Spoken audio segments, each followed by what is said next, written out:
Welcome to Hoops High, Chicago's leader in youth-produced sports broadcasting and youth media education. Hoops High is produced by high school students learning the skills of professional broadcasting. Hoops High is the flagship program of Free Spirit Media and is made possible in partnership with After School Matters, the Chicago Public Schools, and Chicago Access Network Television. We hope you enjoy the show. Here, Englebani in the house as your color commentator. We're here at Collins Academy, located at 1313 South Sacramento. Today we Drive. have Tilden taking on Collins. Academy. This should be a very interesting what, game. Kim? A very what? Interesting. Sir, don't you come up there and talk to me close to the mic. Come up there and talk to me.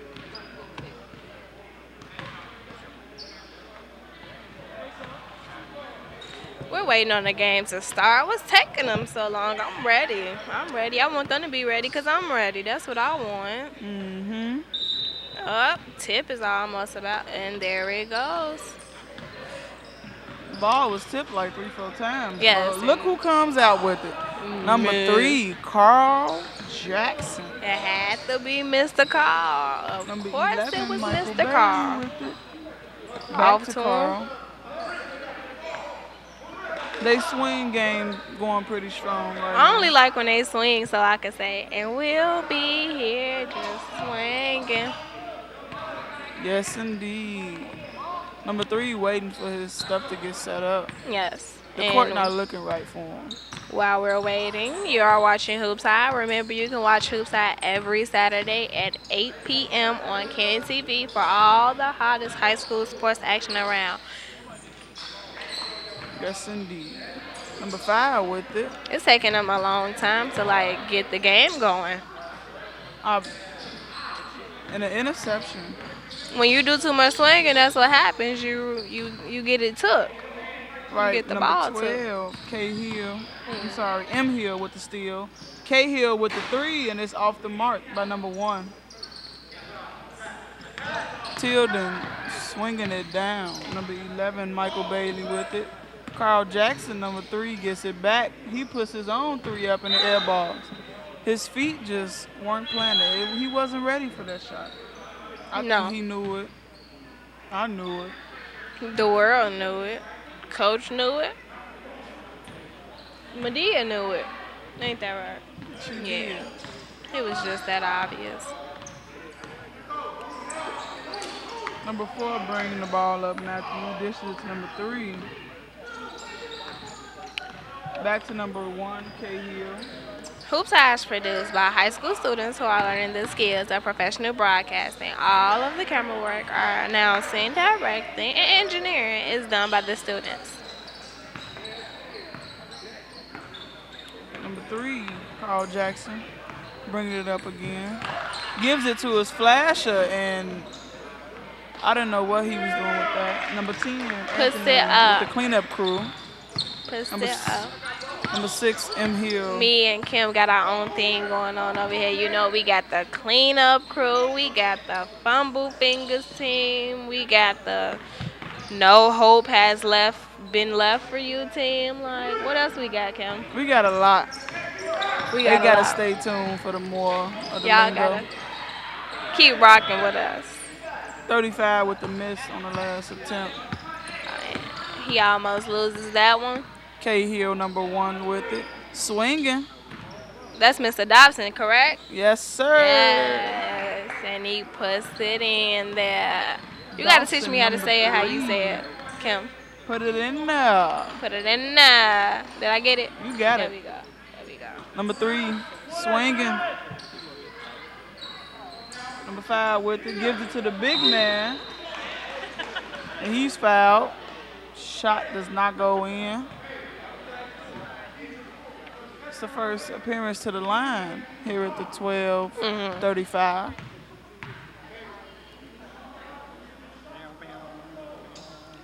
First shot is up. No good. And it's off the mark.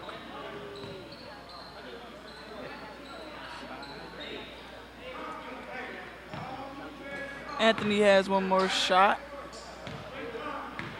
Free Spirit Media strives to give youth a voice so that we can inform, form, and inspire others. Thank you for supporting our work. Number 6 bringing it down. M. Hill kicks it off to Matthews. Number 4 back to Hill. T. Hill meets the ball. And Timeout timeout. call. Jinx, Ha. my money. You owe me a soda. Nope. Jinx, you owe me a soda. Yes, you do. Just Kim. bring me my money and we'll both get sodas. Did y'all know that Kim name is Kimberly? But she doesn't like being called that. Why don't you like being called Kimberly, Kim? Kimmy? So what do you think the coach is saying in the huddles right now? Why can't you answer my question, Kim? I really think Tilden's coach is telling them, slow down, you know. That's what it looks like he's like literally saying. Yeah, he got his hands, you know, He's telling them to flattened think. out. Think. He don't want any fumble fingers, mishaps, Turnovers. or whatnot. Blocks. None of that. Steals. Inbound we have number 4 Matthews to T Hill. K Hill, number 1. You making brothers out there, Kim? T Hill, M Hill, K Hill. Yeah, What's I up? thought it was triplets. You was gonna put a Drew Hill out there too? Mm-hmm. They was gonna start singing? Yep. Mm. I was gonna leave it singing to you. Matthews with it. More swinging going on. I would have been singing, but I don't really know a Drew Hill song. Probably if I heard it, but yeah. Yeah. Shot is off by Collins. Tilden driving number 3, Carl Jackson. One thing misses. I've noticed about Carl is he has a lot of adrenaline and stamina. Like he plays almost the entire game, and you barely ever see him on the bench, and he just keeps going like the Energizer Bunny. Mm-hmm. Energy game strong. Number 6, What was that? unsuccessful with the bring in. What? Dawson drives. Sometimes you watch the game and you sit here like, what? What? Really do. Yes, it confuses me sometimes. Like, you go to practice all your life to get in the game and do this. Your coach should be mad. Oh, man. Number There we 3 go. shot is good. There we go. First free throw. Second one is up. Just like the first. I don't know what the scoreboard people are doing, but they did not give them boys them 2. Oh, there it is. There go them 2 points. Collins is in the lead. And the steal by number 6. And 1. And with Mr. that- M. Hill. Take it away, Kim. I really have To toss it. To She really toss it. has to toss it. That's what really she was have saying. to toss it to our sideline reporter for a game update.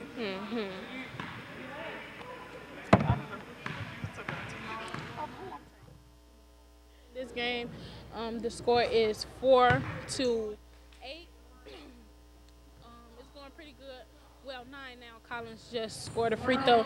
It's going pretty good. Everybody's staying on their feet. It's 9 minutes and 25 seconds left in the first quarter. If you would like to stay updated, please stay tuned for more Hoops High. Thank you. Thank you for that great game update. Yes, thank you, silent reporter. A great pass inside by number 3, Dawson, but Butterfingers McGee couldn't get a grip on it. There we go. Butterfingers, Fumblefinger Butterfingers. Number 8, Parks. I be wanting to get them boys some powder sometime. Dry them fingers up. They got to get their LeBron intro going before they step on the court. I'm surprised we ain't seeing no headbands out there. Head game Ain't strong, headband so I don't know why. game was strong. I think it's funny that the scoreboard keeper has Collins as the away team. Yeah, that's what I was confused about. That's what always confuses me, the scoreboard, because I just don't know what they do sometimes, you know. People be in their own little world, I'm guessing. We need walkie talkies out here sometime because they just be messing people up on our side of the gym. Maybe if they was following us on Twitter, we could like let them know what's going Yeah, on. shoot They them a need to tweet or follow us. something. Yeah, but until we get on that side of the gym, y'all can just follow us. Hoops High FSM. You can follow me too. Just call me Beauty. JST. Call me Beauty. What a name. And what a three by number 3, Carl Jackson. Score is now 7-9. Collins still leading by 2. Number 4, Matthews with it. Kicks it to number 1, K Hill, who's guarded by Carl Jackson, number 3 for Tilden. Number 3, Dawson with it. Will he shoot it? No, a pass. Teamwork makes the dream work. Dreaming big. Matthews for 3, and Ooh, it's off the mark. ooh, he almost tripped over him and killed the boy. And a foul called against the big man, Cam Anthony. I think number 4 on Collins, is that Matthews? Yes, it is. I think he could use a headband. He look really nice in one, I think. That's what I think. I'm just saying. I don't know what his mama feels. But number 5 made his first free throw. Yes, Allen for Collins. Black jerseys, Collins. Purple jerseys, Tilden. Second free throw is in just like the other. Carl Jackson bringing it down. Number 3 goes to the left, passes it. He gets it back. Swanging. Great defense by Hill brother. You know what I noticed as well? Tilden doesn't do such a great job with swinging. Yeah. They always get stripped in the end. I don't know. I think if they heard your track, it'll like inspire them. Okay. We're going to have to print them out a copy of the game. Yeah. Matthews with it. Number 4 dishes to number 5. Allen steps back, takes it to the right. T Hill with it. I'm sorry, K Hill. Number 3, Dawson. More swinging. I told y'all, Kim is out here making siblings. Number 9 with the somewhat Take it away, lucky Mr. shot. 9. You know, 9 is a trooper. You don't even know how hard he coming. That Number man 9. coming so hard that he don't even got the sports glasses. He out there with the regular glasses. The regular buy. He don't even got the ones that wrap around the back of your head. No. Good take by the big man, Cam. Congratulations, Camp. Number 10, Anthony Cameron. Number 1, K Hill bringing it up to the flasher. Allen kicks it back to number 3. Dawson for the 3, and the 3 is good. 3. I heard everything comes in 3. Yes. Number 5 driving for Tilden is off the mark. Offensive rebound by Cam, number 10, and Anthony adds another bucket. And let y'all become aware of our partners, because Hoops High is a flagship program of Free Spirit Media, but it is run in partnership with After School Matters, the Chicago Public Schools, as well as Can TV. This is a team effort all around, and we are grateful for our partners who make this possible. Yes, we are. And speaking of team effort and partners, on the previous play, we had a lot of that going on by Collins. Number 4 for the 3 for Collins, and that's Matthews. But number 3, Carl Jackson, answers with his own. 3. Number 1, K Hill driving. He kicks it out to number 4, Matthews. Back to Hill. Dawson, number 3 with it. He steps back, takes it to the right, drives, and he's fouled. Yeah, I saw a foul. I was going to be very upset if that did not get called. Yes, indeed. Do you think that they have silver rivalry? The Hill brothers, you think they have sibling? What am I saying, Kim? Sibling rivalry. Do you think they have any of that? First shot is off the mark by Dawson, number 3 for Collins, but I believe that I wouldn't say so. You don't think so? Never have you ever saw it? Nah, not really. I never seen any arguing. Both brothers do what they gotta do. Second shot for Dobson, number 3, is good. So yeah, I think they share the responsibilities well with each other. Okay. They probably leave the love on the court, but they probably go at it at home. Like every sibling. But I wouldn't know, I'm the only child and stuff, so I don't know. But what I do know is that you all can keep up with us on Twitter if you search Hoops High FSM. No spaces, just Hoops High FSM.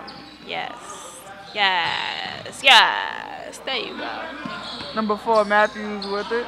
Short shot is off the mark. Rebound by number 3, Carl Jackson. And number 5, Thomas. Unfortunately, his getting the ball game isn't strong enough. He couldn't get the pass. I would have to say that was a great outlet leak. It was. Very much so. Allen with it. Number 5 for Collins. Swings it to number 4. Matthews. Back to Allen. Hill with it. And Hill dishes it. And a foul on number 7. His attempt to put that up was so short-fetched, it just didn't make sense. Very poor. I need to get him a team. What we gonna call his team? Double M for Montel Maxby. First shot is in there.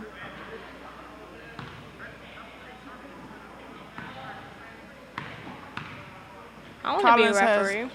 Collins has decided to have none of their players in the free throw line brackets. He misses the second one. Tilden has 5 fouls, and Collins seems to only have 1 foul in this period. A foul Somebody's is called. down. Ooh, he looks a little hurt. Oh, okay. He's a trooper. He got a little oochie ouchie. It looked like he was faking a little bit. I didn't see the facial expression or anything when he first hit. You know when you get hit so hard that it doesn't sit in until 5 seconds later? That's what he did. That's buffoon. Okay, I'm going to leave it alone. He's really feeling it, you guys. Not Cam. Number 10 for Collins. For Tilden. Looks like he's going to need a little rest. And someone has to shoot his free throws. Looks like number 6 is going to handle that. Dixon. I think he's too big to be getting hurt. Them little floor taps. That's what I think. But the bigger they are, the harder they fall. You right. That's why I'm going to leave it alone. Number 9, he out there playing without sports goggles. He could hit a little tumble on the ground. Both free throws were good for Dixon. But it's a good thing they put Dixon in. He made them. Yes. Allen back with it to M. Hill. Collins got the ball back and just turned the little dig up. You see them boys out there? Yeah, they making them work. Yeah. Ooh, swinging. Number 6, M. Hill for the 3, and it's in there. Nice, icy. Number 3, Carl Jackson bringing the ball up. Nothing new. Pass it out to number 5, Thomas. Kicks it back to Carl. And Short. Misses yet another 3. He's 0 for 2. The half is coming to an end shortly. We have number 6 visiting us again at the free throw. Dixon for Tilden. I need a new song. First one is in there. He's 3 for 3. He must practice free throw shooting a lot. He has to. I mean, I'm sure he knows practice makes perfect. And better. Or maybe he doesn't. Under 20 seconds left. Scores 19-24. Number 6 for Collins. Off And to Hill number with 4. it. Back to number 6. Yes. No good. Ball is kicked back out to Collins. 8 seconds left. And number 3 smokes the lay-in. Oh, I do It's the not first like when they one I've don't make seen him layups. miss. Kimberly, I do not like when they do not make layups. It just makes me feel some type of way. Like I said, how do you spend your life in the gym practicing? Your Instagram bios is ball is life and you cannot make a layup. I understand the irritation. His coach better get him for that on my behalf. There's no way you should be out here knocking down threes like it's no one's And business. you can't make a layup. But you can't leave. What's wrong with him? What's wrong with him? We should really be asking him, like, what's wrong with I'm finna go get him. Watch. During this interview, I'm gonna go ask, sir, what do you do with your boys during practice? Really is a good question.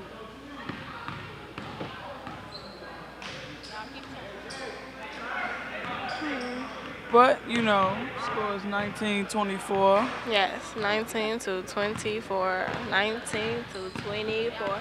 But I need a new song. If Colin's gonna be out there swinging like how they was just swinging, I need a new song. I need to be, and we'll be here just swinging on the floor, just swinging. Cause they moving too fast for me. I can't be out there trying to Drake it. I need some what's them people sicko mob swinging song or something. Speaking of swinging, we're going to swing it over to our sideline reporter for The interview with the Collins coach. Mm-hmm. Hi, my name is Adriana Brown. I'm here with Coach McDaniels of Collins' team. So, Coach, how do you think your team's doing out there? So far, so good. It's an adjustment period for a lot of our players. We're playing with a lot of underclassmen, 8th graders, and freshmen. So we just really trying to get them a lot of experience today. So I see that your team is winning. What do you think they could do, like in the second half, to become even better to win?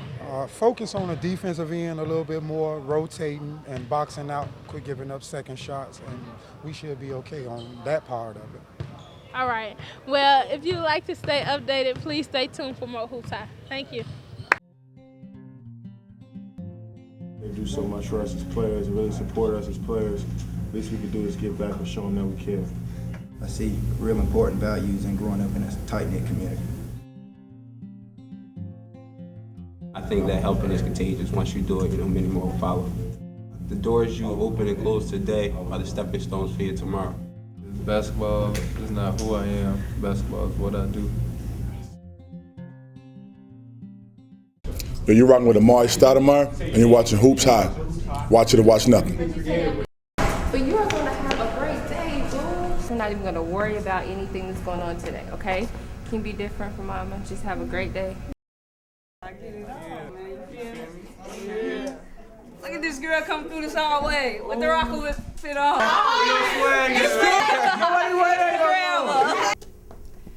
Everybody want to walk around and be followers and do the same thing. I choose not to. I'm one of the few, and I choose to be different. What up, y'all? This is Common, and you're watching Hoops High.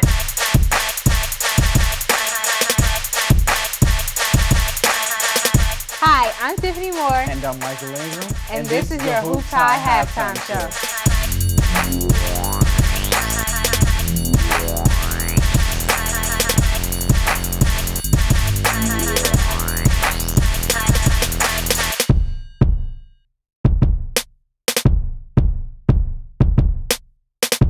Watch it or watch nothing.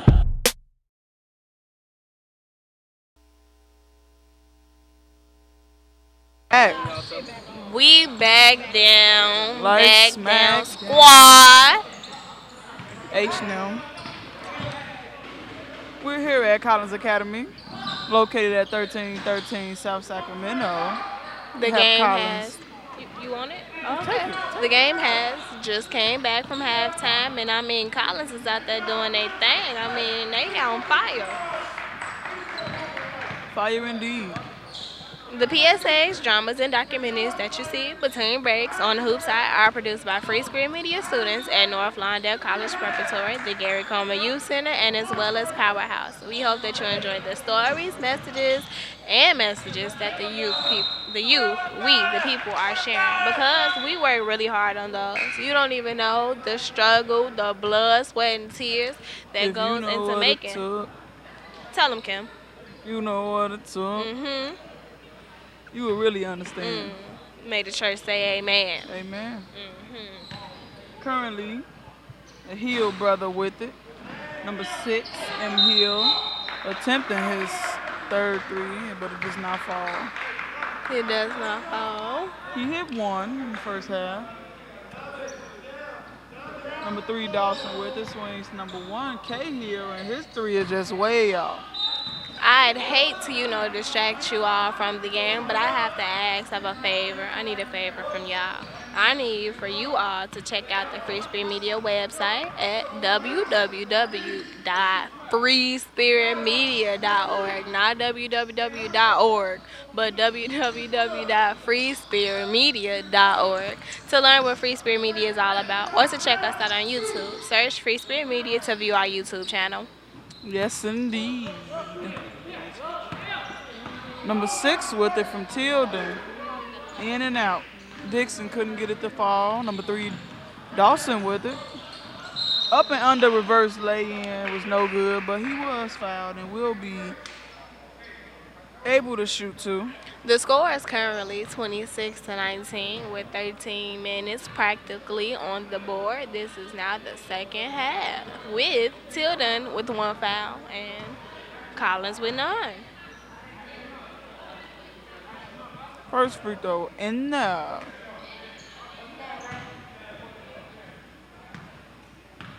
Waiting on the second free throw to go up.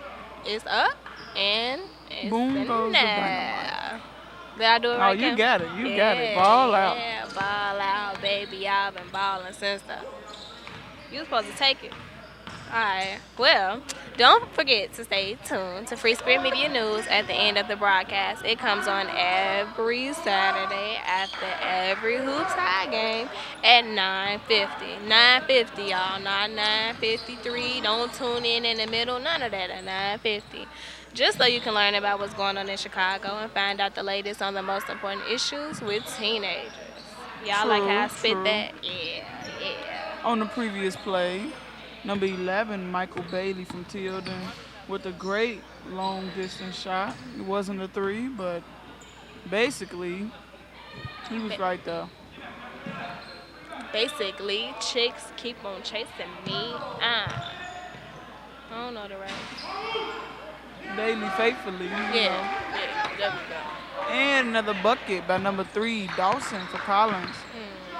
Number 3, Carl Jackson doing a little shaking and baking and ball losing, turnover. You think they get to take their jerseys home and wash them? I think that's a coach thing or it's what? a coach thing. Oh, okay. Maybe they do though. I hope they do. Number 6, M. Hill with it. To number 1, K. Hill. To number 3, Dawson. Back to M. Hill. Back to Dawson for the 3. Number 3, and the 3 was off. Rebound by number 3. Carl Jackson. His short shot was off. You know what I like about both of these teams? What do you like? They play with a chemistry that's so strong. It's visible. Like, you can just... They probably don't even have to look when they pass the ball. They could probably, both teams on this behalf, play the entire game with no-look passes because they just know each other that well. That was very amusing.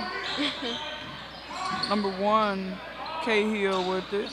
To number 3, Dawson. Swings back to Hill.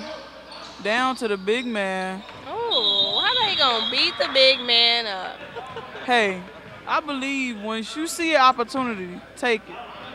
Clearly, number 3, Carl Jackson, saw that the big man wasn't putting the ball up. Didn't keep it over his head like he was supposed to. So that's your opportunity to get that ball. If they were outside, they could go to jail for that. That was mob action. They could have knocked his glasses off his face. What happened then, Kim? He don't got the sports goggles on. Man. Then he was going to be out of luck when they leave these double doors. Maybe he needs to invest. On the previous play, number 3, Carl Jackson, assists to number 5, Thomas, and on the bring back down, he puts a bucket up himself. Not out of bounds. Collins is beginning to play very poorly, and it's showing. The lead has been cut down to just 3 points. Yes. Scores 25-28. Yes, and I'm going to toss it to my silent reporter because that's what I'm supposed to do. We'll do it.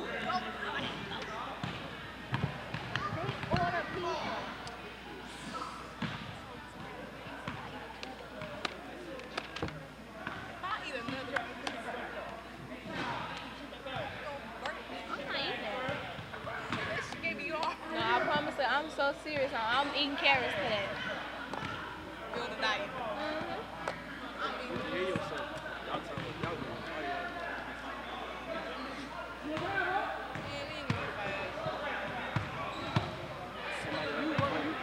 And we're back. I think we're back. I thought that shit. I think we're back. Kim, where you at? Kim, where you at? Where you at? Where you at? Do your grasshopper. Ooh, grab some. Ooh, y'all see Grab the ref some. out there? Yeah. Ref he said, I'm going to show you how shaking it's and done." baking. Number 11 inbounding for Tilden.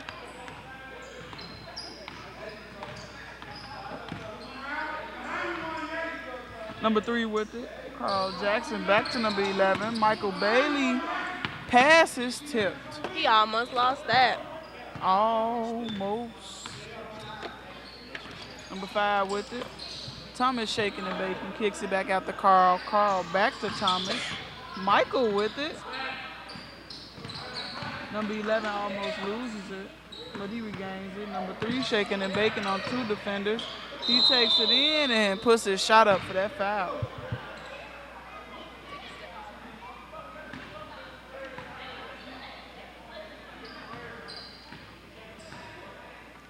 Number 3 at the line.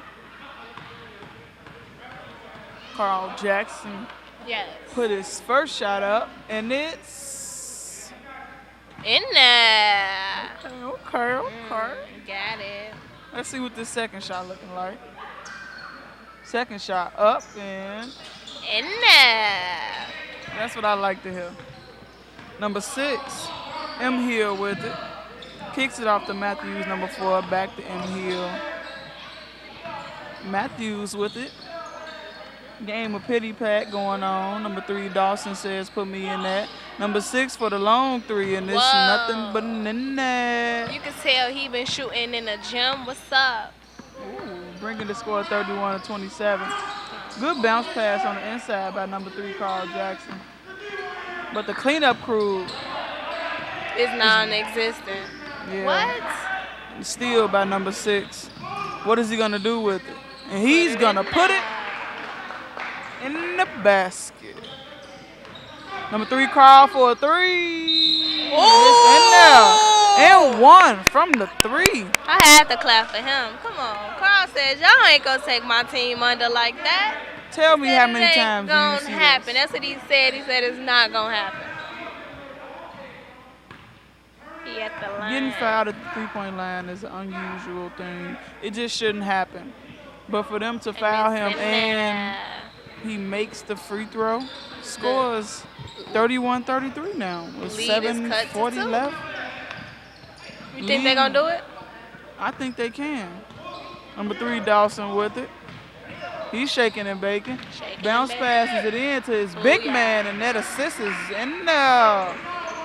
Just like the basket. Number 8. I think that Tilden is out there playing with a lot of Dr. Martin Luther King in them. They out there like, I got a dream, and that dream is to take this lead and the W. Number 6, M. Hill Yes. smokes his 3. Number 3 with the behind the back pass to number 11, and he smokes it. The cleanup crew is clearly not present. And a foul on number 3, Carl Jackson. Carl can't be hurt. Okay, you get up. Yeah. We fall down, but we get up. Get back up again. Get back up again. Get back up again. Get back up again. Number 6, M. Hill inbounding the ball. Passes it to Matthews, number 4, and he brick squad. Brick squad gang. Number 3 not looking up. He had a partner wide open. Dang. And he is stripped. Stripped. No foul. Number 5 pushing it. He won stripped. Allen for the assist, and he gets it right to number 3, Dawson, who puts it in there. That boy won stripped, Kim. He was robbed.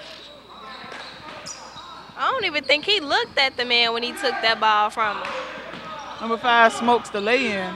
Number 6, M. Hill bringing it down. If you can't seem to get enough of Hoops High, friend us on Facebook. Get to know the crew and what goes on in every Hoops High production. Y'all sitting on Facebook being nosy anyway. Go ahead and lurk on our pictures to see who cute or not. It's just status watching. How about you be basketball watching? Thank you. Check these stats that we posting up for you And the all. jump ball is called. The Tilden players are looking for a foul, but it's not called. The lead is jumped to 6. Number 6 for Dawson look Collins. tired. He look a little whoa out. He's sweating so hard his hair starting curling up from the sweat. No activator needed. Say no, this is not a kit. No. This is hard work, dedication. Made and done by my mama and daddy. Number 1, K. Hill with it for Collins. Passes it to number 3, Dawson. Swinging. Back to Dawson. And I'll be here just swinging. Allen with it. Dawson driving. Kicks it out to Matthews for the 3. Puts and it up. Off no the good. mark. Cleanup crew, non-existent. Cleanup crew. Cleanup crew. Where you at? And a jump ball looks like it's going to be going Collins' way. Tilden wasn't happy about that call at all.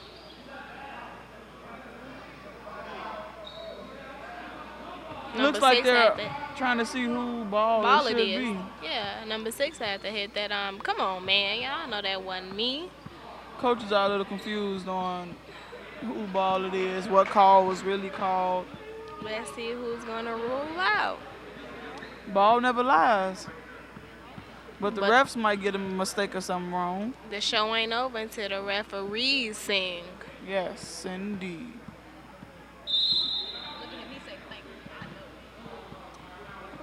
Looks like it was overruled. They just vetoed the call. Timeout was called.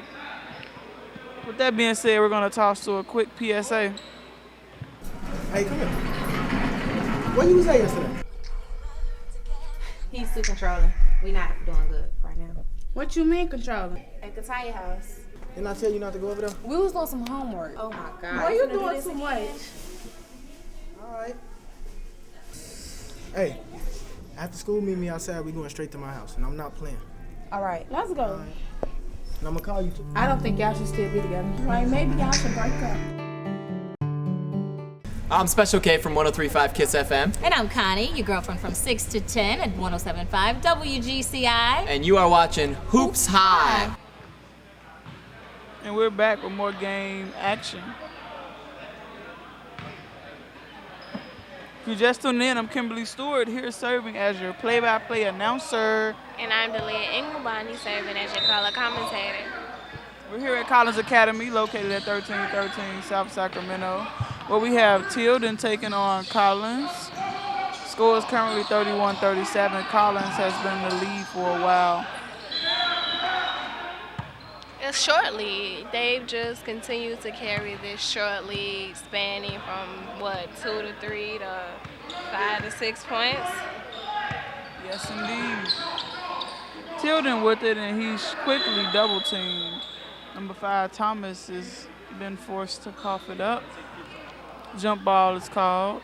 Let me just say that, yes, we do know that we are not perfect, and yes, we try hard to be, but it doesn't work all the time. But what we can do is thank you all because we really do appreciate the support that you all give. It serves as good encouragement for us to get better. Get better. Get better. Number 3 with it. Carl has been getting very upset because they've been double teaming him and a block by number 5 from Collins Allen with the great hands. Our injured player from earlier never got back in the game either. Nope. Number 10, Anthony Cameron. Tilden has not made an appearance again. He must be really hurt. Or not. They didn't even give him my ice bag, so I don't know. He's not even in the gym anymore. Yes, he is. He's sitting behind the coach. Oh, that's not even him. I apologize, y'all. That might be his brother or something. We got a lot of siblings in the house. Number 3 with it. The cleanup game is getting pretty weak. Come on, we need some new garbage men out here. Yeah. Number 3, Dawson just folded out with the whole team from Tilden. He managed to still come out on top. Timeout was called. How that song go? Ain't no one-on-one. Whole squad gonna get you. Yes.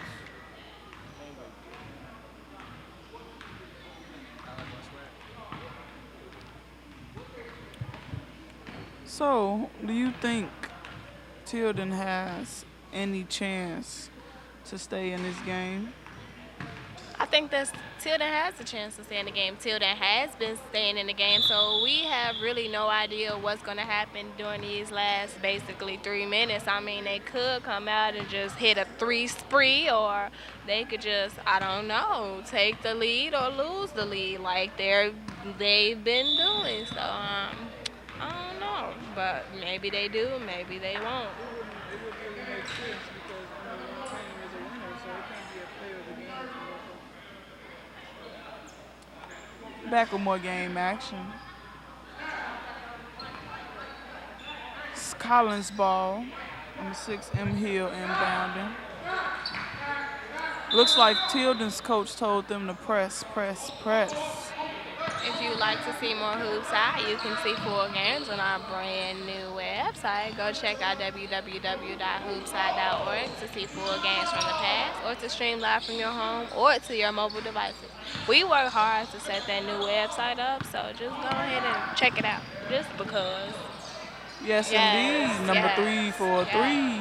Didn't I tell you, Kim, they could come out here and go on a 3 spree, didn't I? Yes, you did. Okay, all right. So don't doubt them boys. They them boys. Number 4, Matthews. Hold on. Back to number 1, K. Hill. Fresh off the bench, K. Hill is. Number 3, Dawson with it. K. Hill swinging it. 4, Matthews with it.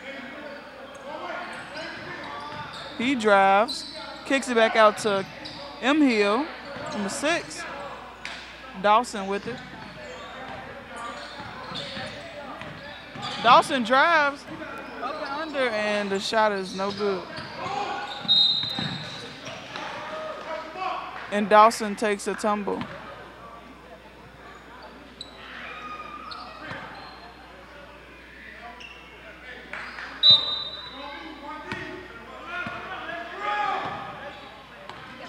Number 3, Carl Jackson for Tilden. Controlling the ball.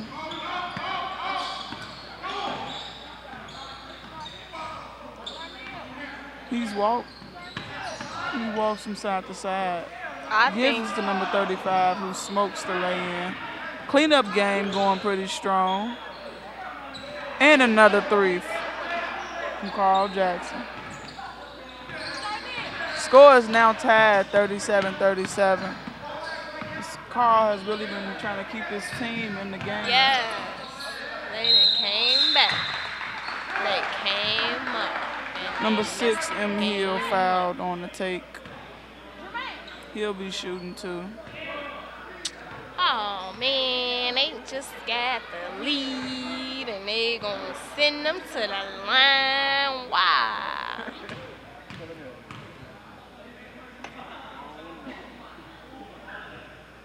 First shot is in.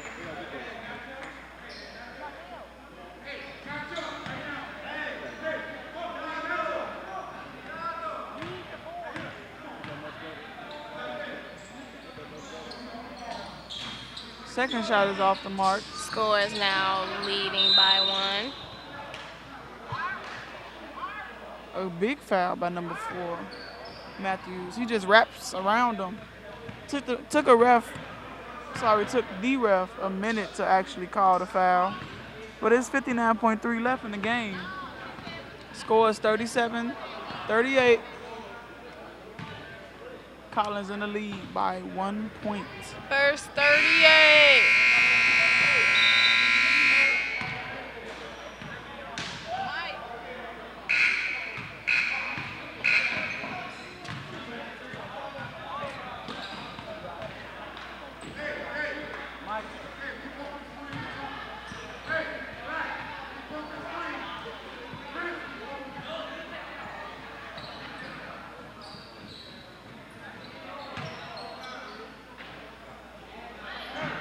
You already know how Collins rocking. You know what they gonna do. Def do. Collins is fouling. 57.0 on the clip knock. What?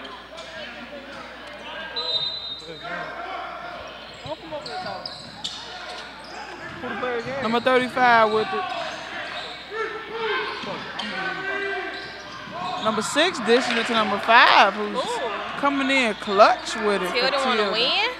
Tilden up by 1. Tilden want to win? Number 3, Dawson is fouled on the drive. Oh, I thought Tilden wanted to win. Tilden don't want to win. Once these free throws happen, they better get out there and think fast.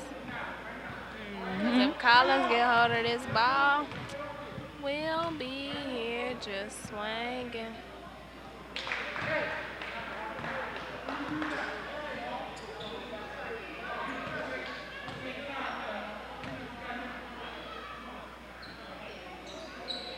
First free throw is in. Second one as well. And a steal by Collins, number 1. K. Hill with the clutch defense. The clock is not going. It is now. Tillman decided not to foul. Number 3 being very aggressive, Carl Jackson. He didn't like the way that he was holding the ball. He didn't like how his teammates didn't foul. Clock is just winding down. I guess they gonna play these last 30 seconds out. Maybe so.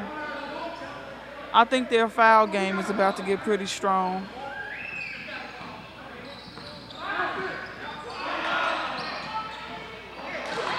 And a steal and a put in.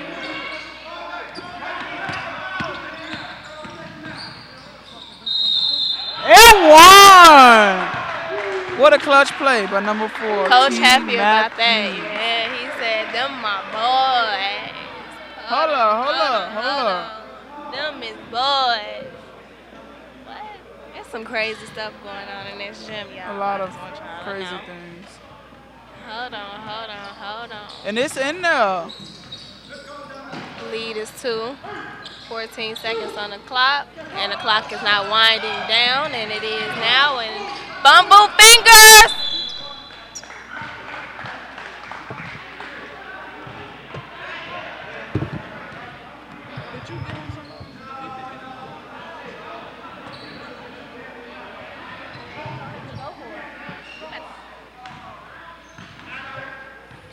Mai has his game just sped up.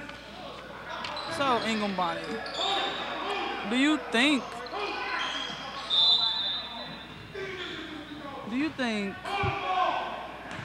Tillman will go for the 3 or for the 2? Tilden, Kimberly. Tilden. Do I think that Tilden will do who? Take the lead? I have no idea. I mean, I feel like every time Tilden comes to take the lead, they lose the lead. Every time they take the lead, they send someone to the line, so I don't know. Yes. To the line, we have number 6, M. Like I Hill. said. His shot is up and it's off. And the timeout is called with 2.9 left.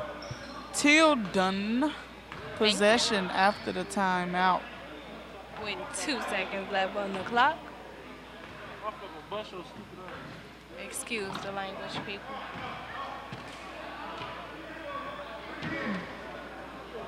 I think this game is really getting there. Thanks.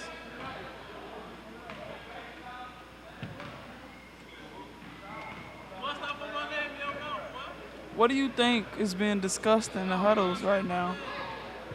I think that Tilden is going to work on not turning over the ball because it is their possession. I think Collins' coach is just telling them, get in there, get under them boys, and they going to give it to you because that's what they've been doing. Shout out to Engelbart for answering that question. Thank you. She must really be enjoying this game. I'm really enjoying this game. Looks like a stack is set up.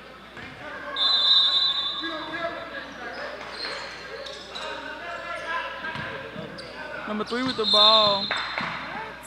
And the timeout is called.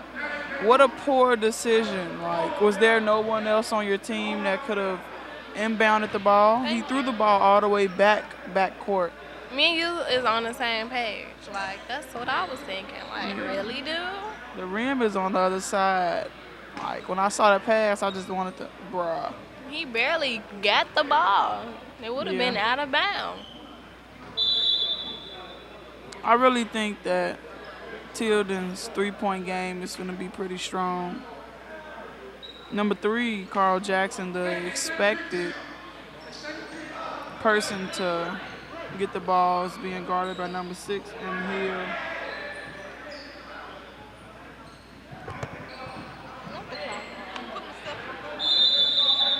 $1.5 left.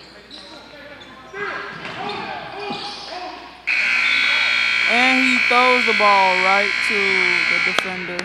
Yes, that was a really Allen game.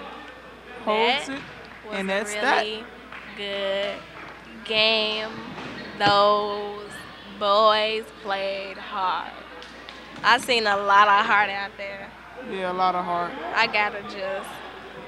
They represented. Tilden never gave up. Never did they ever give up. Never give up, never.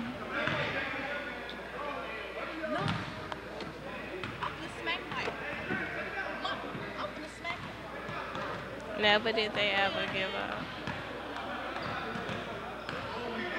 Never.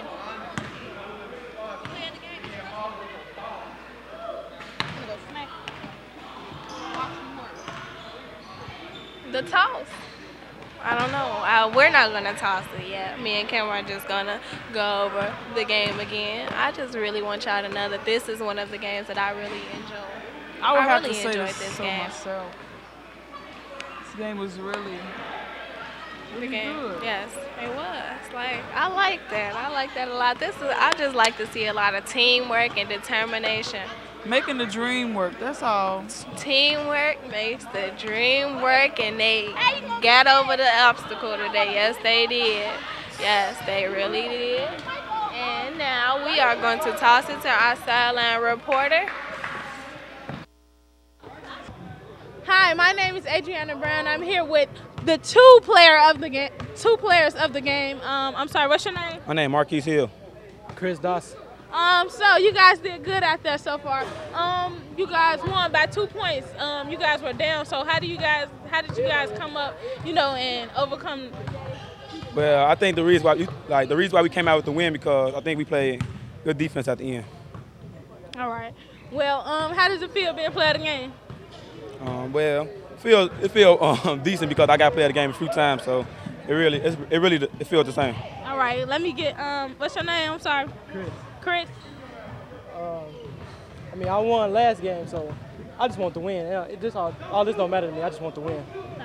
Well, thank you. If you would like to stay updated, please stay tuned for more Hoops High. You can watch us on Channel 19 at 8 p.m. every Saturday. Thank you. You can watch Hoops High on CAN TV, Channel 19, every Saturday at 8 p.m. Please visit www.hoopshigh.org to learn more. Hoops High and Free Spirit Media would like to thank our sponsors. We are grateful for their support in making our mission of youth media education and opportunity possible.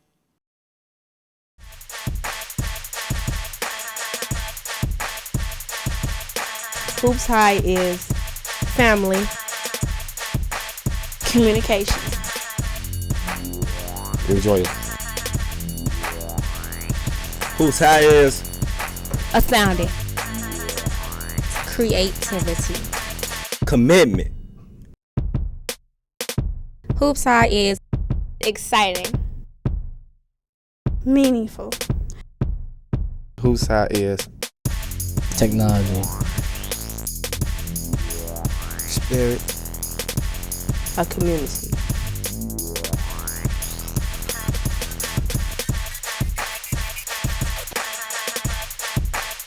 Hoops High is home, love, dedication, inspired,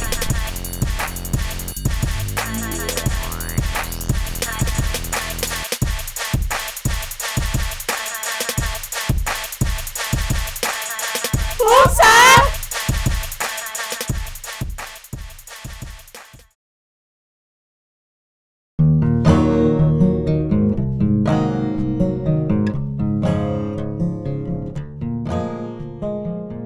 If they probably never was exposed to it, they probably would have never have done it, but it's something that you see that interests people a lot.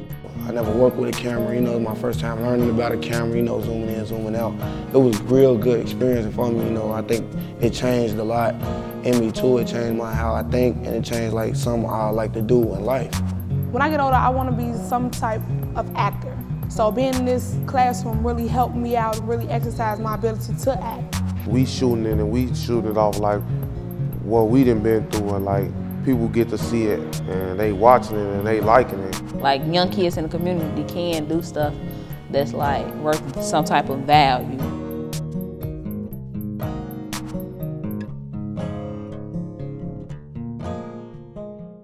Meet Jaden, a 16-year-old from Chicago. He likes reading, playing basketball, and daydreaming. As one of 75 million youth in America, he is the future of our country.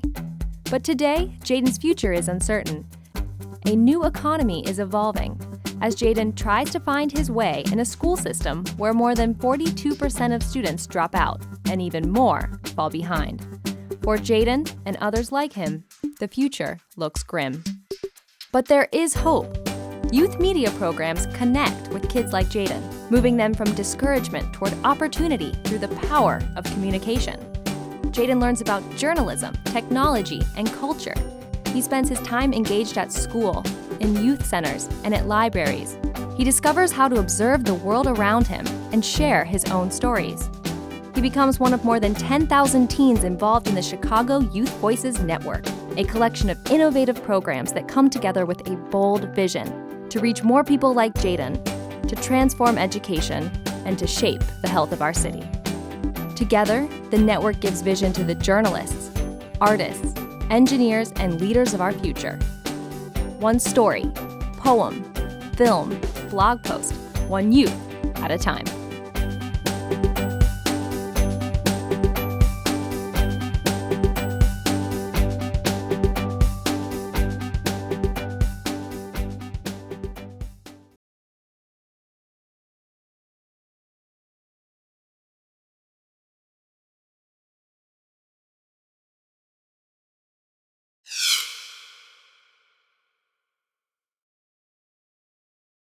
I just have a few questions before we run our test for today. So number one, are you sexually active? Yes. And how many partners?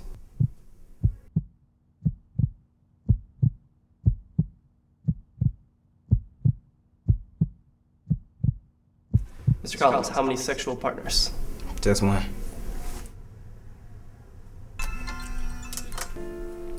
Hello? Hey, babe. How did everything go? It went great. Spread the word, not the disease. Be monogamous. An everlasting memory of the anguish of our ancestors. May those who died rest in peace. May those who return find their roots, and may humanity never again perpetuate such injustice against humanity. We the living vow to uphold this.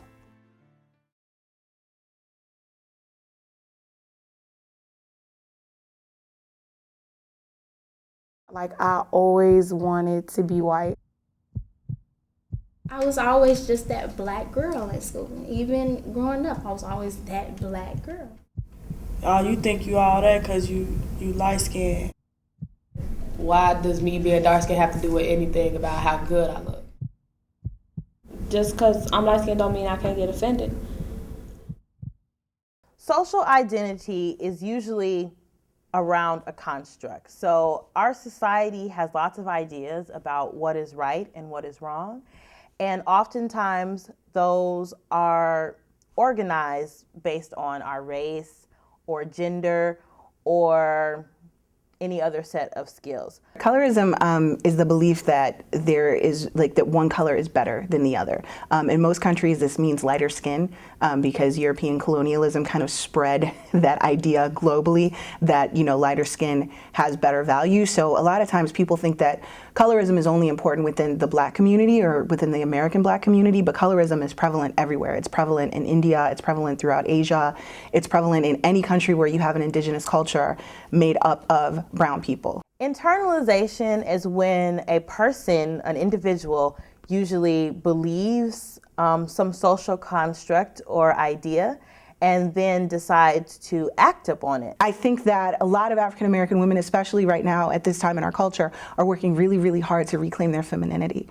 So that's why so many of us wear, long hair and high heels and lots of makeup and all that stuff, because I think we're trying to reclaim something that really was taken from us. When you look at African American women in slavery, they were treated like men, right? So many of us forced outside to work, whether we had our periods or not, in the boiling hot sun, some of us not clothed or improperly clothed. We went from slavery right into having to take care of our families. So we always worked, always. There was never a point in African American culture that we got to sit home and just be like housewives and homemakers. That was never us. I find that African Americans are often very misogynistic. And they see that as a traditional view as opposed to a social construct. So unfortunately, I think they contribute to the oppression of women because they don't question why these ideas about masculinity or femininity exist. I feel like the people around us don't really make it no different, don't make a difference of it really, because they, whatever is popular, they go with. So if everybody's saying they want a red bone in the music videos, Lil Wayne or anybody saying that, that's what they want to be like. They want a red bone too. They want a thick girl too. They want a girl with money. They want a girl with long hair. I like a long hair, thick red bone. Up and up, if they fillet me down, nip. This is towards lighter skin. When you hear the term red bone, how do y'all feel about that? I get so irritated. They call it red.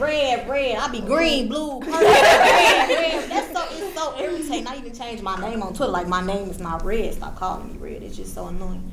It's irritating. It really is. Well, in the past, okay, red bone. Okay, I owned it, but now it's just like, I agree with what she said. It's just irritating. Like, me and my friend have on the same color, and they just get out the color we have. Like, if I have on yellow pants, she have on yellow. So I'm like, keep walking. Light skin. Typically in the media, like when I see a dark-skinned girl, she's portrayed as masculine and aggressive. I heard those little smart-ass remarks you made too. Didn't your mama teach you something? Who the hell do these people think they are anyway? Didn't y'all see me? No, you move that I can tell, because look, when I inhale, my titty make the horn honk. Listen. You see that? That ain't right. I hear it. That scientifically proved that you was adjusting my seat. I think it was My Last by Chris Brown. And it was like he'll switch in between. It was this one girl sitting in the chair.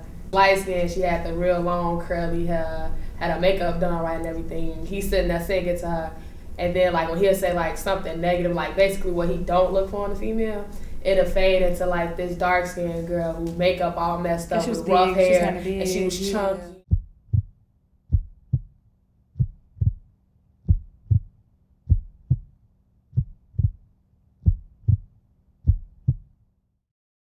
Even though the media portrays light skin better to be better than dark skin, I think it also portrays light skin to be a little slutty to me from what I see, because you see these light skinned girls and you see they're exploring their sexual needs or whatever.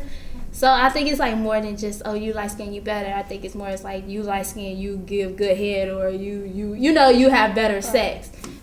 Oftentimes, African American women, we are a little bit more full, a little bit more voluptuous and curvaceous, and over time, that's become associated with sexuality. I think women in general are overly sexualized. They're objects.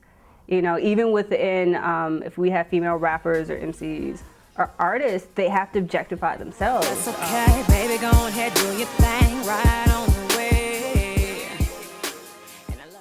Sex always sells.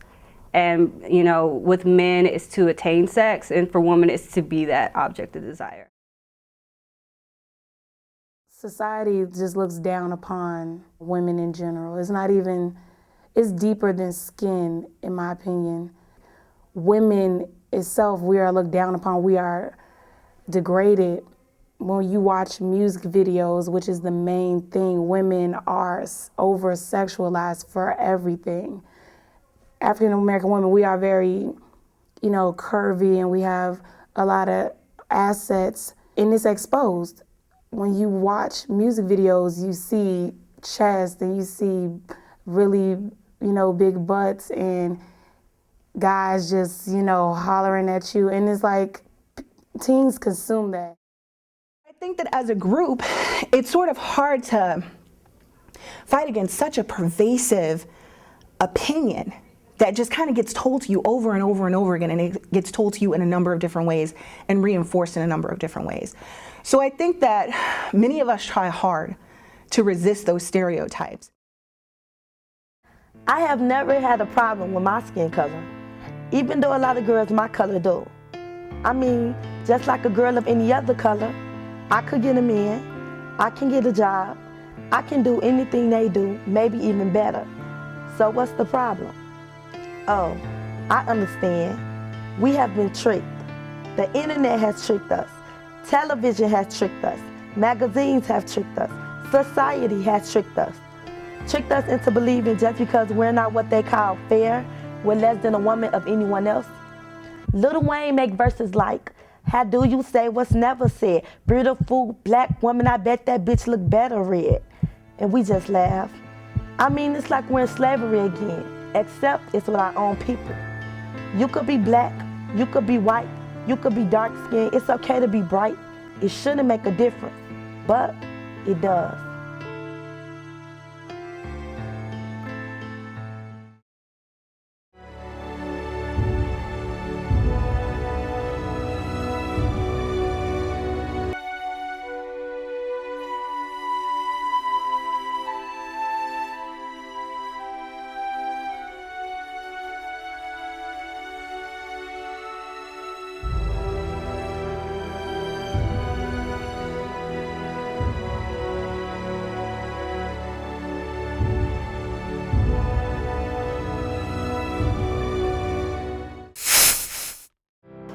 I am an artist.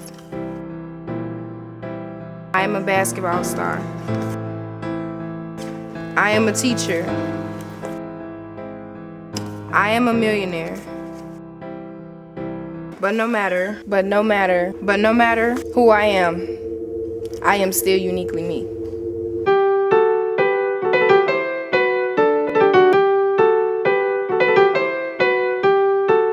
Today, 3 of the worst games were banned from a new video arcade. And as Vicky Vargas tells us, some there are relieved, others aren't so sure. Parents are often the first to ask, could this lead to this?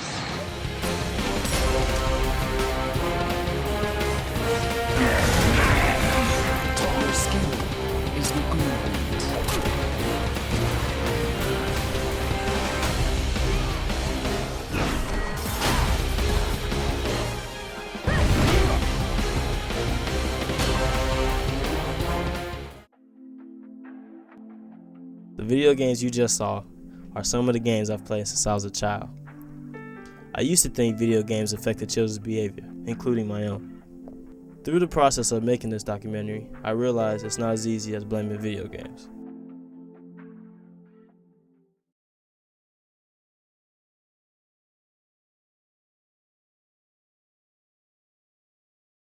I would say violence is the act of being like aggressive towards something or someone. Violence to me means like conflict between just two things or two people, like fist on or anything else that has harmful ways towards each other. One of the reasons why violence is used in video games is it's a really quick, easy way to demonstrate conflict. Conflict is what makes media interesting. You know, young kids are usually interested in superheroes, cartoons, and things like that, and there are a lot of those in games. I think as people get older, they're drawn to fantasy, you know, whether it's the fantasy of being a soldier that, you know, single-handedly wins the war, or a fantasy of being a magician that fights all these dragons or anything like that. At Stanton's Golfland, manager Ken Beck understands the concern, but he says games like the banned Lethal Enforcer only teach kids how to shoot, a sort of high-tech take on the old Wild West. There are different games that are meant to appeal to different people. Video games are visually interesting. They might have cartoon characters, they might have realistic people. They're usually meant to be splashy. There might be explosions or like driving a car, or things that people find exciting. To me, it's enjoyable because it's not real, so it's not like it's actually happening, but you think like cool, like a game, a video game.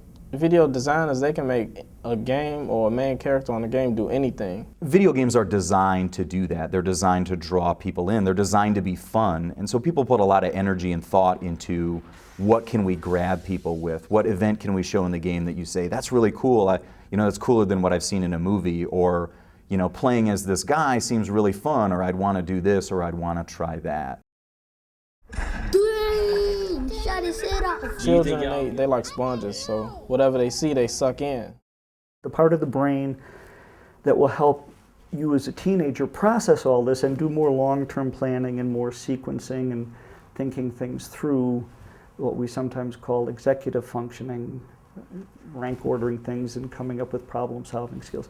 That part of your brain doesn't fully develop until you're in your 20s. It has a big impact on them because they're still learning, and they're at the stage where they learning the most.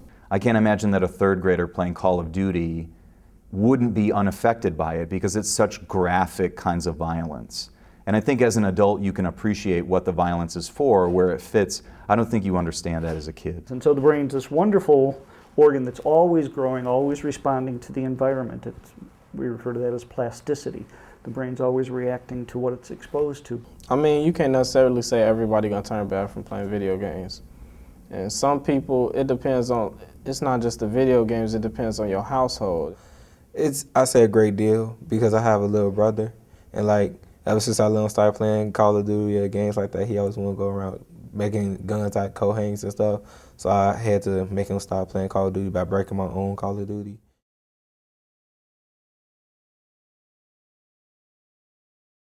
I think the video game rating system came out of a backlash against video games from concerned parents.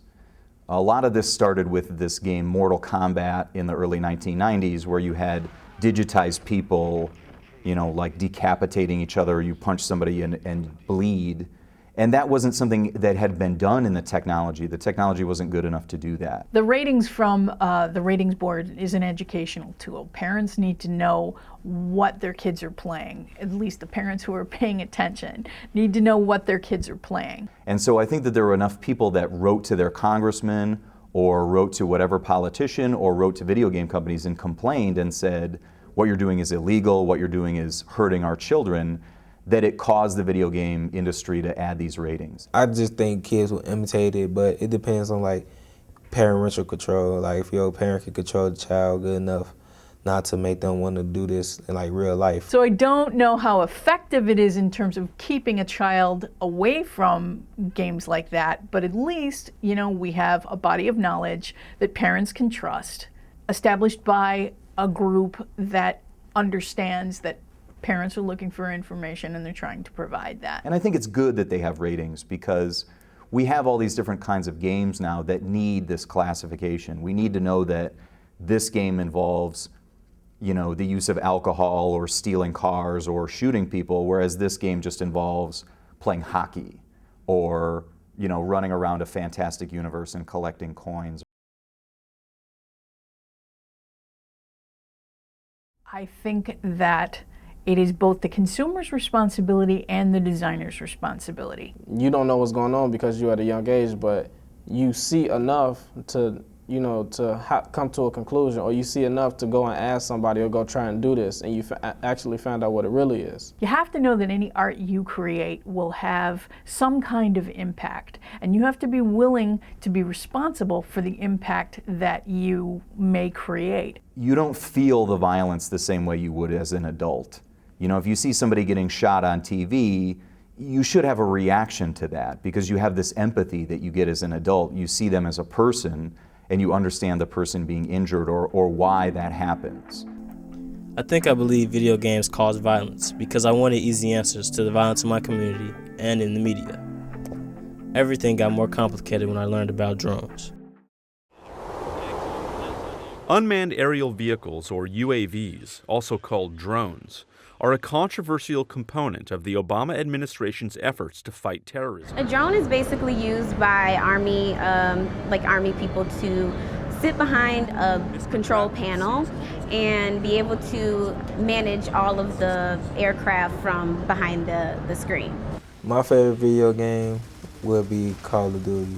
It's basically like a shooting game, just you go around. It's like what they do in the military, just in video game form. Using the drones, they try to be better at it. So every time they get something or they get a command to do, they're like, okay, I have to do this command. And then they have to try to be better. I have to be better than the last time. And that's just like a video game, right? You're trying to go to the next level. You're trying to beat that game, but it's not really a game. You're not going to find definitive research on that topic. And so what you get are correlations that the more kids do this, the more they tend to do that. There's a lot of conflicting information. Not a lot of study has been done. There's been a lot of studies done, but it's not conclusive yet. All the research I've ever seen says that there's no connection. There are some studies by certain scientists that say that seeing anything violent causes people to do violent things. But there are also studies that say that what makes people aggressive is competition. It's not a video game, it's the fact that you're competing, whether it's against a computer or another person. And I could also say there's some video games that can help you problem solve and help you explore and be creative and do other things. So I can see some positive skills you might learn from video games. It's about balance. We can show hyper stylized violence in ways. We can do it cheaply, we can do it creatively. And just because we can, should we?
Nah, I'm too cute for that.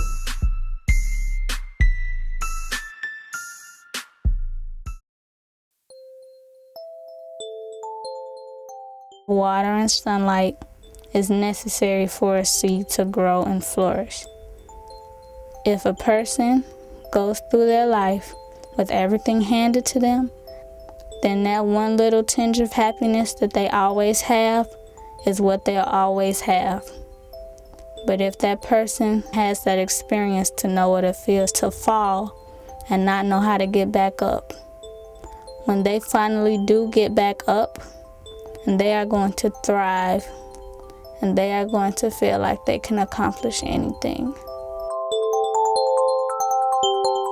Identity, according to Erickson, very early wrote about this continuous sense of self that people have. So it's this interaction between people and society that kind of comes together and people understand who they are overall. So it's really just an understanding of your continuous sense of self. It's natural for humans to group ourselves. We may group ourselves according to our educational status, our family background, race, color, nationality, creed, religion. I think a person's identity is a compilation of all the factors, environmental factors, and I think genetics and genetic things too. As a scientist, I believe in epigenetic factors, right? So there are things that we're kind of programmed to have and be because of genetics, but then I think that those genetics are also shaped by the environment that we grew up in. So I'm adopted, half black and half Jewish, genetically, I guess. I was adopted by a single white Jewish mother and just raised with her. And I don't know anything about my birth parents other than their ethnicity. And sometimes I feel like I have to speak for all the Jews of color, and I have to speak for all the people of color and all the adopted kids because I am one of the only representatives. In my work, I'm really interested in adolescents' racial and ethnic identity, and some young people are aware, or they place ethnicity or race or gender central to their identity, and other people are not as aware. So for example, some young people may have never thought of themselves as a member of a racial or an ethnic group, or some people may have never thought about the differences between, boys and girls. So we would say that they're less self-aware than others. I remember just feeling so liberated. Like after holding my breath for 16 years, the words, "I'm adopted," slithered off my lips, and I finally let that air go.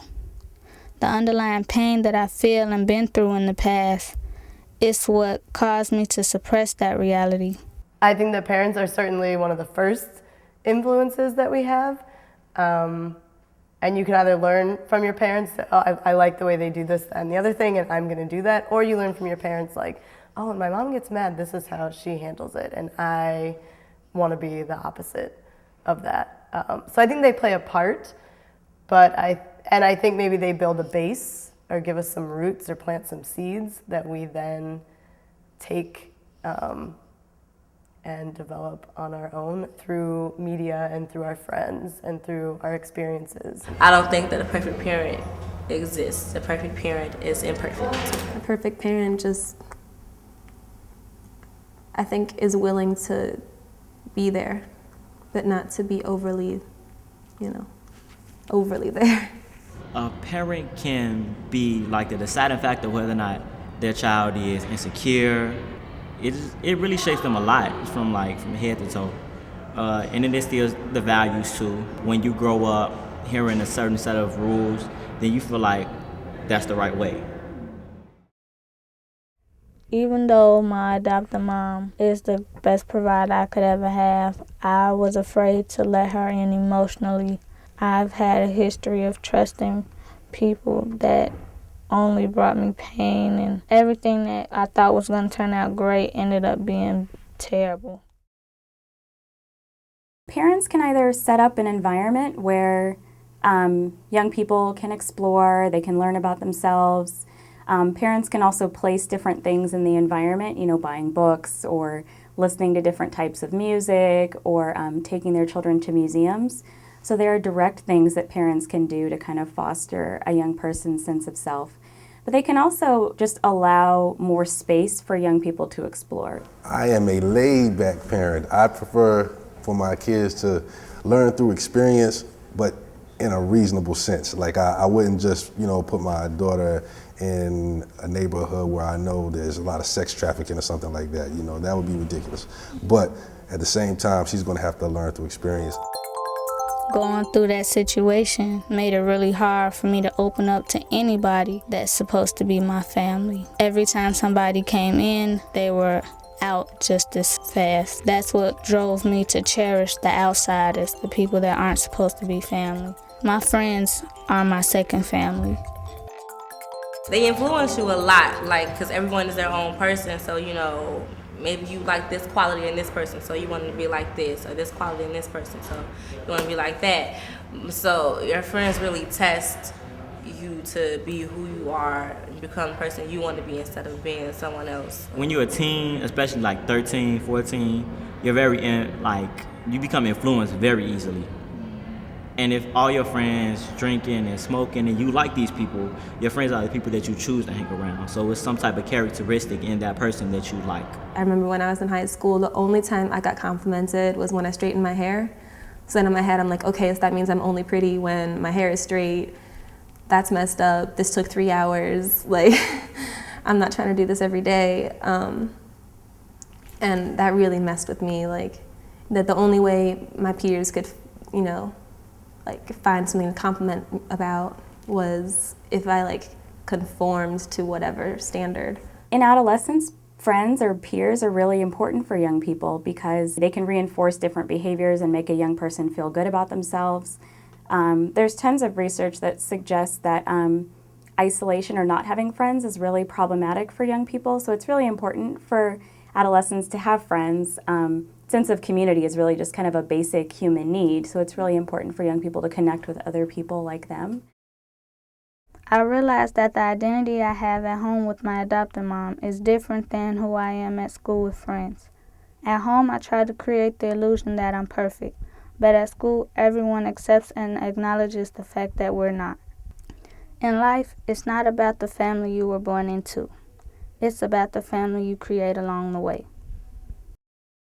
Well, for young people, once they leave their parents' home, school, I guess, is the next socializing agent. So school, the setting of schools, but also people within the schools. So teachers play a huge role in shaping your identity as well. Teachers definitely, they make a big impact on you because not only are they giving you a grade, but it's an adult giving you kind of validation for what you're thinking and feeling, and it's another adult that doesn't have to care about you, but they do anyway if they're good, I understand now that it's not about being perfect. Nobody's perfect. But the only thing that we can do is try to be the best that we can be. If I had to say a perfect child, again, I would say someone who's self-aware and reflective and makes choices out of that consciousness, who pursues healthy relationship with everyone around him. So I already know that the textbook answer is there is no such thing as a perfect child. But to me, I think a perfect child is a happy child. A teen maturing it never really stops. I think that teen just puts a label like aging and stuff like that. But I think that each day you grow and learn something. You don't stop learning. You don't stop growing and maturing. Things like that, because you got old people who act goofy and crazy like young people. So I've talked to so many students throughout the years, and I hear about so many family situations. It's really important for adults to be adults and to take care of you guys, so you can be all that you're supposed to be. Things happen to people, that change them or keep them from being able to be great parents, but for as much as depends upon you and for all that's within you, do your best to help a young person to attain the fullness of who they are. It's important. All adults have been teenagers. All young children will become teenagers, and all teenagers will become adults. The cycle never ends. We all grow and develop, and many of us will endure the same hindering obstacles and struggles. But that does not mean that we can't or won't bounce back.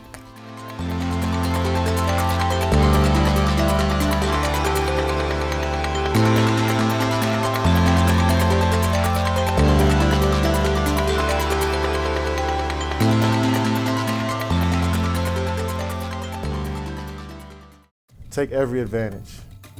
I am confidence, determination, and heart. I am agility, leadership, drive. I am patience, power, and balance. I am athlete. I am athlete. I am athlete. I am athlete.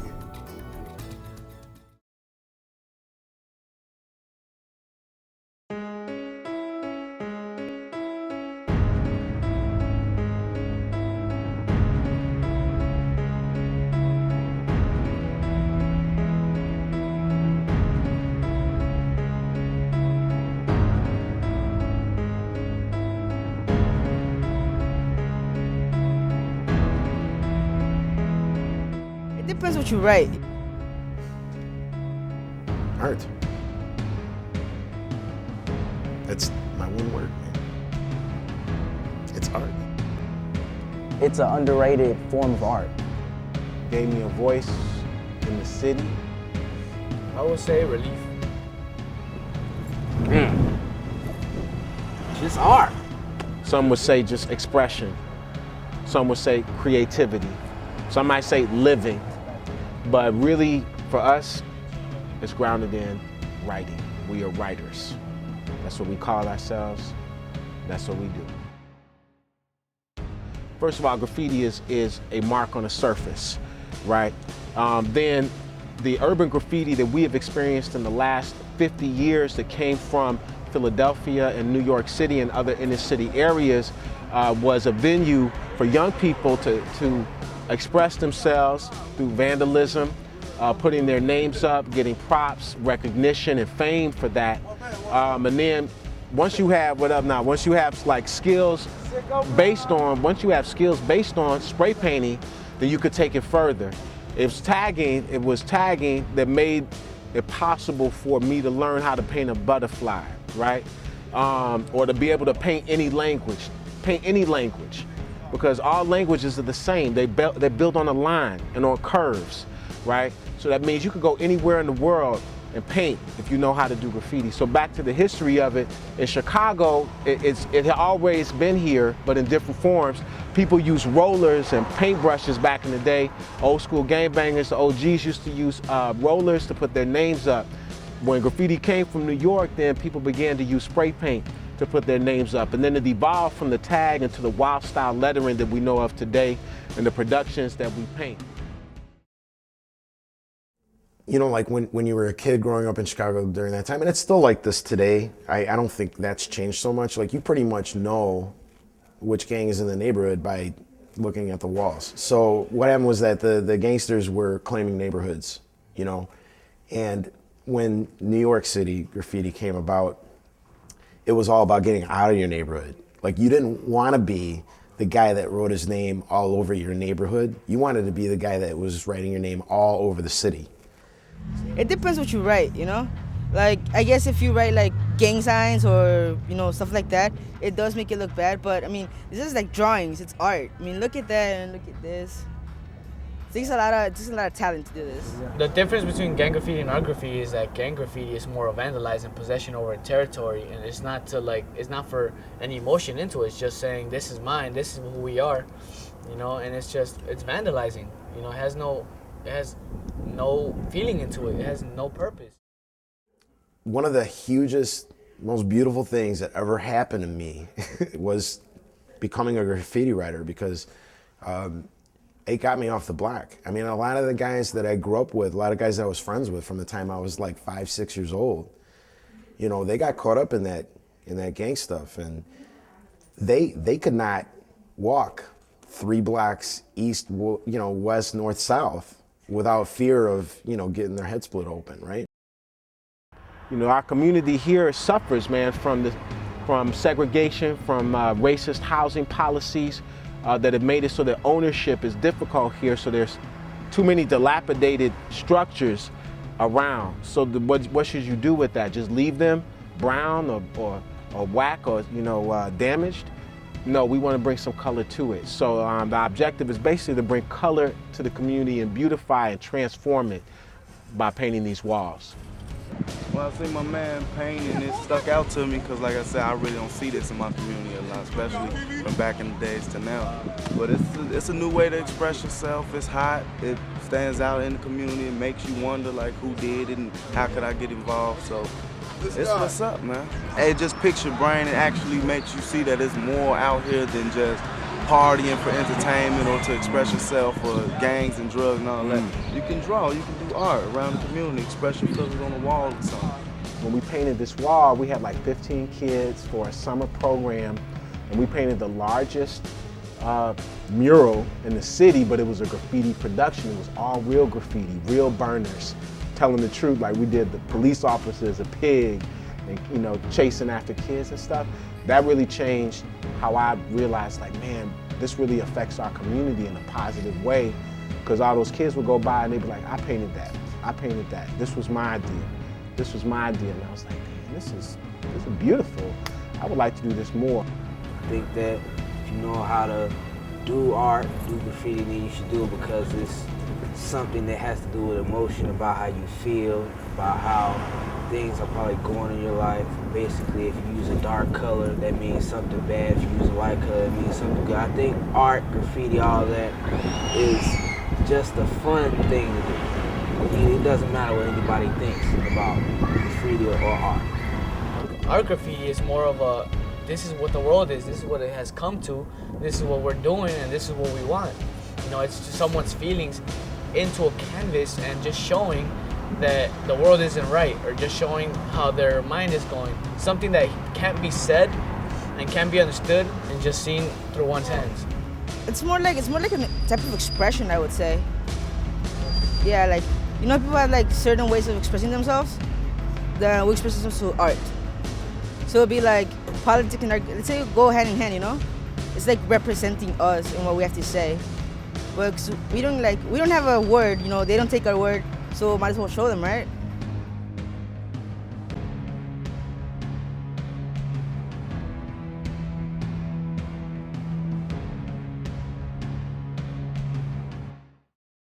Yo, you're rocking with Amari Stoudemire, and you're watching Hoops High. Watch it or watch nothing.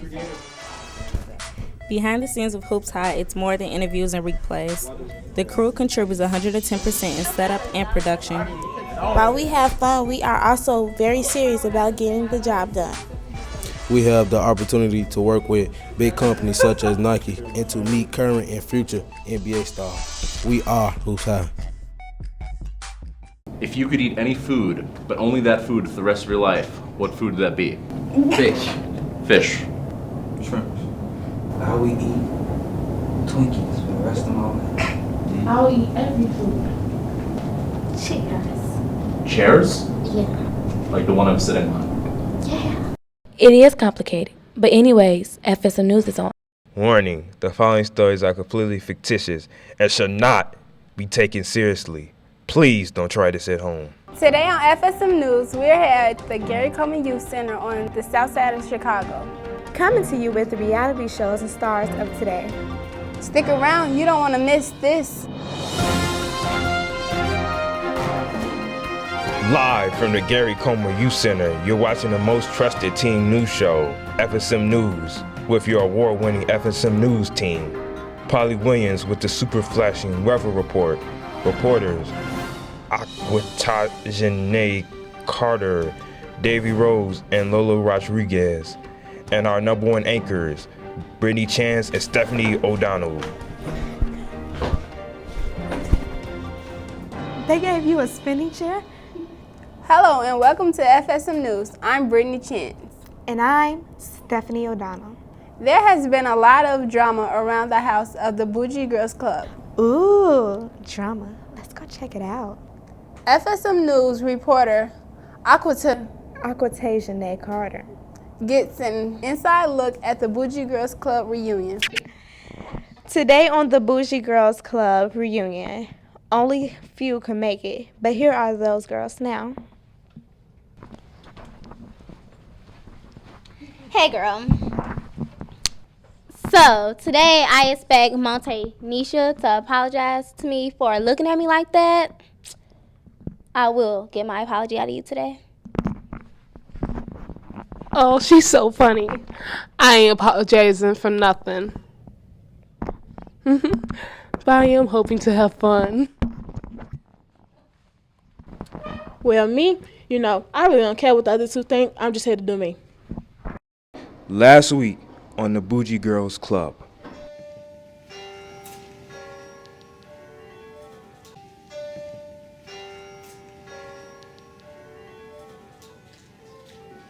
I would never eat chips out of a bag.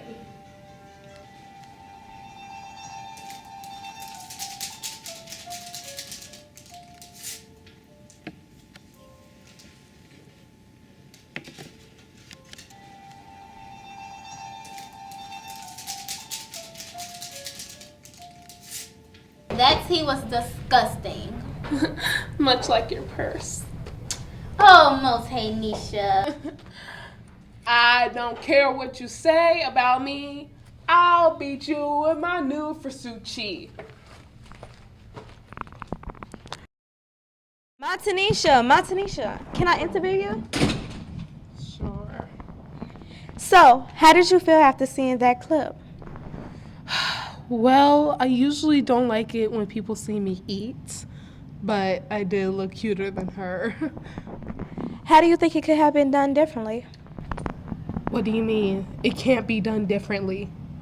I am better than everyone in there, so it can't be done any better. Thank you. Well, that's all for Bougie Girls Club this week. Tune in next week for part 2. See ya. Thanks, Aquitasia. We all knew there was so much drama, and now at the reunion, wow. I know, funny but sad. Want to know what's even sadder? The contestants on America's Got Talent. Davy Rhodes, take it away.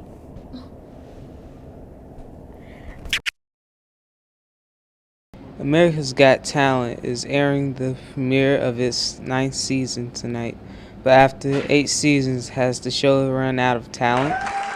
Hey, I'm Sig Lynn, and I'm here at the 9th season of America's Got Talent. Here I'm introducing the judges: Ricky Bobby, Shanika Brown, and Simon. Simone with 2. This participant thinks that she has the talent to take the show to the next level. Do you think you're what America's Got Talent is looking for? Yes, I do. I am only 11 years old, and I know how to twirl a flag and then throw it and catch it in midair. Now introducing Laban Montana.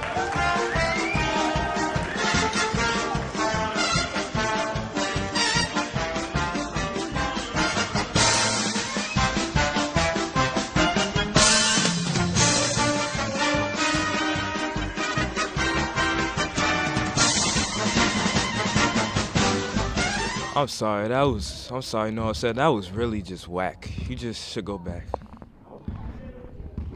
Well, I think you just need some more practice, but try again next year. I don't think you should try again ever. You should be disqualified, and that's that.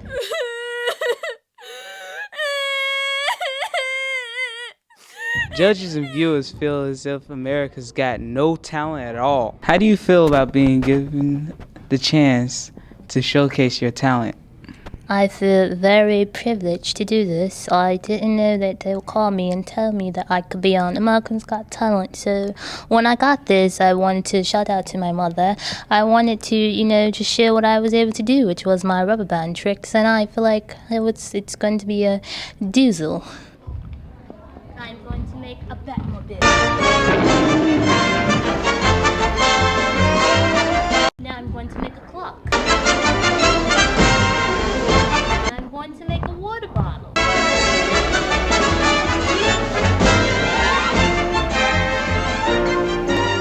That was a pretty alright performance. Alright. That was really nice. Oh my God, you should really go on to the next stage. No comment. Do you think the judges were too hard on you? I absolutely do, and I do not like what they have said to me. With you being the last talent on this season's premiere, do you think they saved the best for last? Yeah, because I'm a multifaceted, multi-talented person.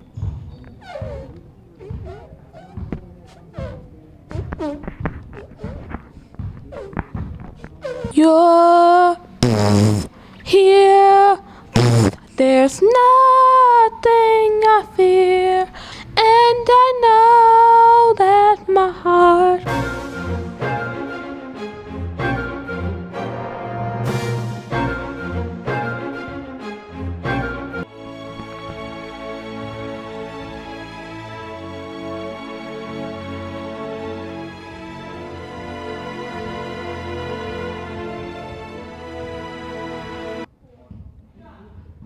That was whack. That was just whack. I don't even know what to say. That was. I believe you do need practice to just stick to one thing and not multiple. You're 18 and a half years old acting like that. Where's my manners? I'm sorry. I'm not sorry. Do you feel the judges were too hard on you? I feel like they were because I for one think that I'm very talented, but they're entitled to their opinion. I can't be mad at them for being honest.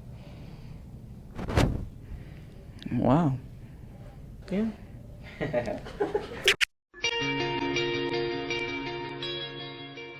Coming out this summer, a girl's life will be changed forever. She will come face to face with a mysterious man.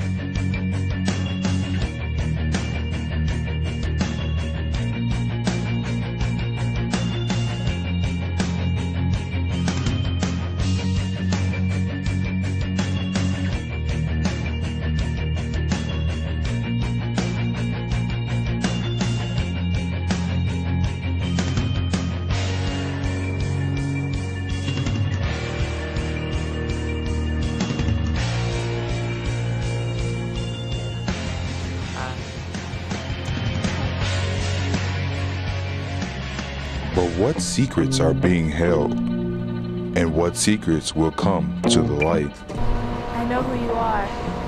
You're incredibly fast, strong. Your skin is pale white and cold. You know what I am. Say it aloud. No. Say it. No. Say it. You're a vampire. No, I'm your guidance counselor. See it all unfold in Breaking Guidance. When someone needs guidance, how will you guide them? Interesting movie. Yeah, I just might go check it out. Wanna come? Maybe. So, how about Friday? I'm kind of busy Friday. What about Saturday? I'm kind of busy Saturday too. Sunday? No. Oh.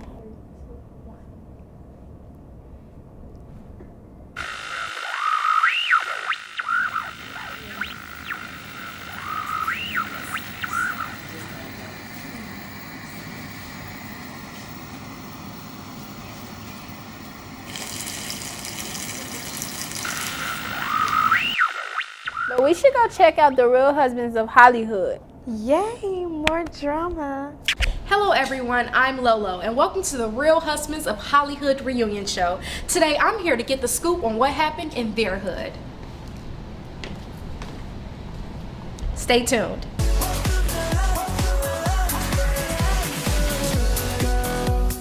They just wanna live their life, so they come out from everywhere. I'm here with the lovely husbands of Hollywood. I have Nikki Bobby here with me. Man, what's up? I have Dwayne Farton here. Oh, excuse me, Mom. I have K-Dog. Yeah. And we have JB Ruff on the What's end. good, T-Bo? So let's get down to business and get the scoop here. K-Dog, who did you have the biggest beef with?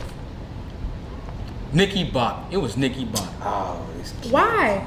because I beat all them in a card, poker game. They ain't talking about some I cheated? Why would I cheat? Okay, but wait. Is this true? Did he cheat or did he not cheat? Everybody know he cheated. I mean, the kid can't even cheat, right? We all sat there and we watched him. He had the cards tucked up and he put them away. We all seen what he did. Okay, calm down, everyone. Let's roll this clip to see what really happened. How you got all the money? Now I want some reds. What I have? I'll show you what I got right here. She gonna be rich. I bet I'll be rich before you be rich. You Ma, broke. I have all. I get paid today. Now what? What's up, Ma? I ain't got no job, but I get you my money, Ma. Doing what? Doing me. So you ain't over. You ain't got nothing. You ain't even got nothing. You ain't even got your cards right. today, Ma. Oh.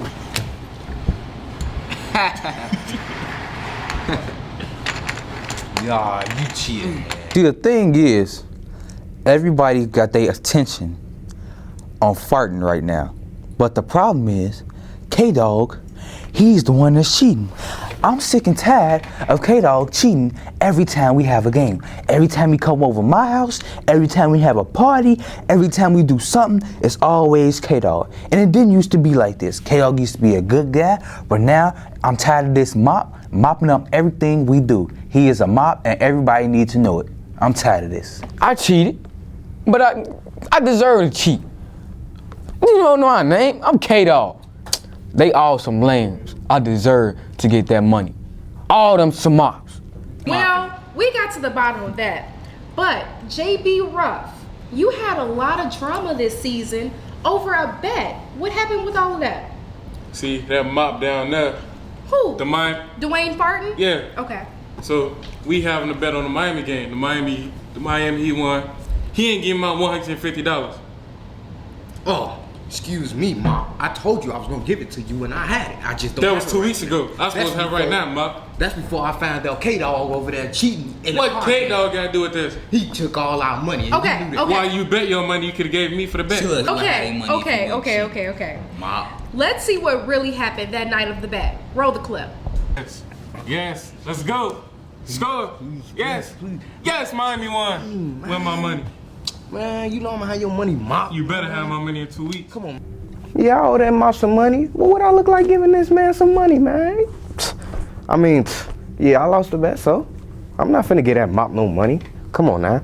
I am Dwayne Farton. No, thank you. Yeah, so that mop owe me some money. He ain't getting my money. I'm gonna find out what he talking about why he ain't getting my money with his broke self. Well, Dwayne, after watching that clip, we saw that you owed him some money. So why didn't you give it to him? Cause he broke. I mean, yeah, man, I owed that Mop some money, but I just didn't want to give it to him. No, you broke. I mean, what I look like giving this old Why not? I mean, because he's a Mop. Before we wrap this show up, there was a new term introduced to the Real Husbands of Hollywood. Let's take a look.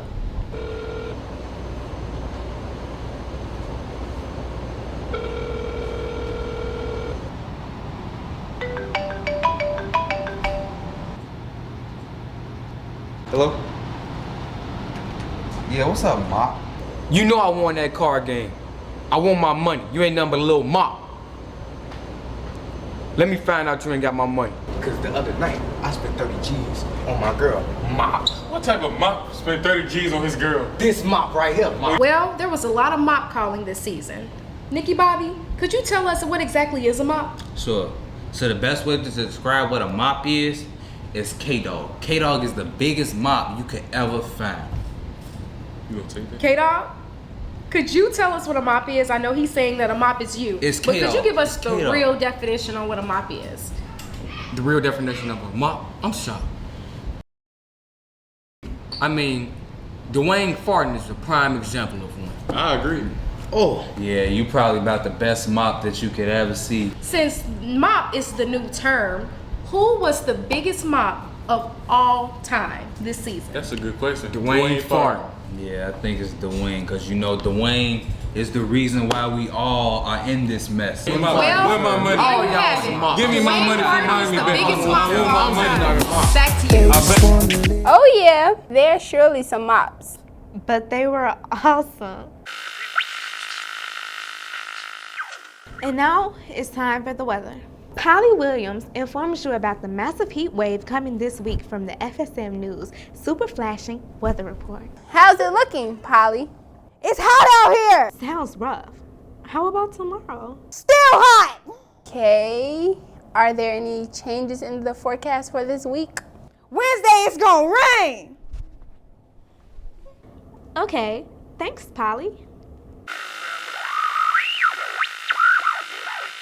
Hello my YouTube lovelies, this is Amy coming at you with a makeup tutorial. I'm going to start with the basics and then build up to have a complete, finished, flawless makeup look. So let's get started. Now I'm going to follow with my foundation. This is a cream to powder foundation, so it starts off as a cream, then turns into a powder when you put it on your face, like this. Yeah, it's coming along good.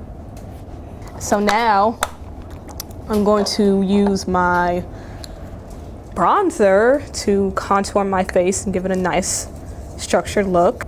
You can just see my cheekbones coming out, right? Looks so nice. So now we're going to move on to my blush to highlight my cheeks and give them a very youthful, rosy look. So now I'm gonna start with our lips. Gonna start with my lip gloss. So it's nice. Now that's all moisturized, I'm gonna follow with my lipstick. So get it nice.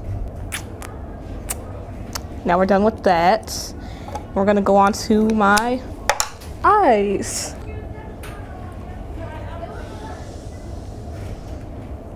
Radiant eyeliner.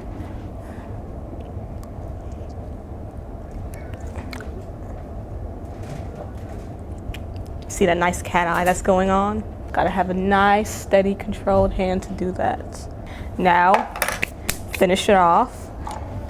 Mascara.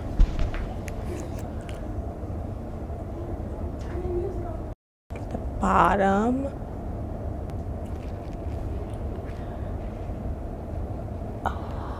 And there you have it. That is my perfect, flawless makeup look. I hope you'll follow this, and don't forget to rate and subscribe. Rate and subscribe. And I will see you all next time. Bye.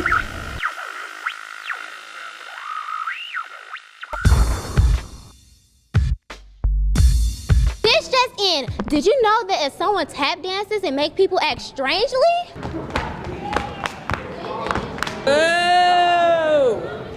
Hachu, hachu, hachu, hachu, hachu, hachu, hachu, hachu, hachu, hachu, hachu, hachu, hachu, hachu, hachu. Reporting for FSM News, she's Anaja Smith. Well, that's all for today at GCYC. So we'll see you next time.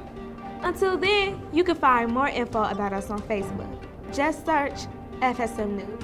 Or you can also find us on ABC7, Chicago's website, in the community section. And remember to look for us on CAN TV, Channel 19, and now Channel 27 as well. 3, 2, 1. That's a wrap.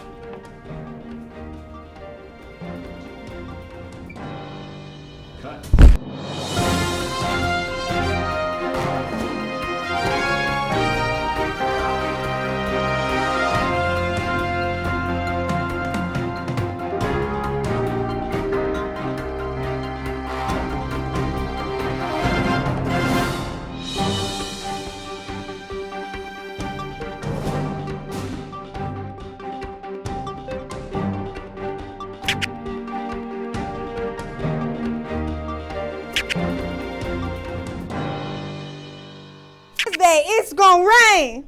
Man, it didn't fall off. Hold on. Oh yeah. No, that sounds like a Naja. That's fine.